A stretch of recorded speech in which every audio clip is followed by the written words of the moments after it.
ताबिश हैं, अगर हमारे पास वक्त है तो हम जानना चाहेंगे कि इस वक्त ज़मान पार पे क्या सूरत हाल है, क्योंकि हालात जो हैं वो आपके सामने ही हैं। अब चीज़ें इतनी आसान नहीं है पीटीआई के लिए जितनी कुछ दिन पहले थी।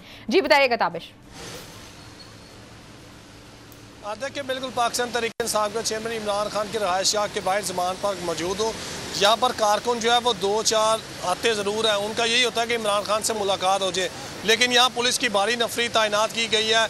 लेकिन रोड्स पर जितने भी कैंप थे वो मुकम्मल तौर पर उखाड़ दिए गए हैं। तमाम यहाँ पे जो फ्लैक्स लगाए गए थे। ताबिश, एक सवाल मैं आपसे करना चाहूंगी, मुझे बताएं, खान साहब ने कल जब खिताब किया तो उन्होंने कहा ये उनका आखिरी खिताब हो सकता है। कोई गिरफ्तारी की आपको चीजें नजर आ रही हैं, कोई ऐसी खबर है? देखिए, अभी तक तो गिरफ्तारी की कोई ऐसा बात नहीं है, लेकिन कभी भी गिरफ्तारी और कभी भी रोड्स को बंद कर दिया जाता है। CCP लाहौर बिलाल सदी कमियाना की तरफ से जब जैसी इंस्ट्रक्शंस मिलती हैं तो जो केनाल रोड है ज़मान पर उसको मुकम्मल तौर पर बंद किया जाता है। जो इर्द गिर्द जितने भी एरियाज हैं वहाँ से पुलिस की भारी सब्सक्राइब करें और बेल दबाएं ताकि कोई खबर रह न जाए।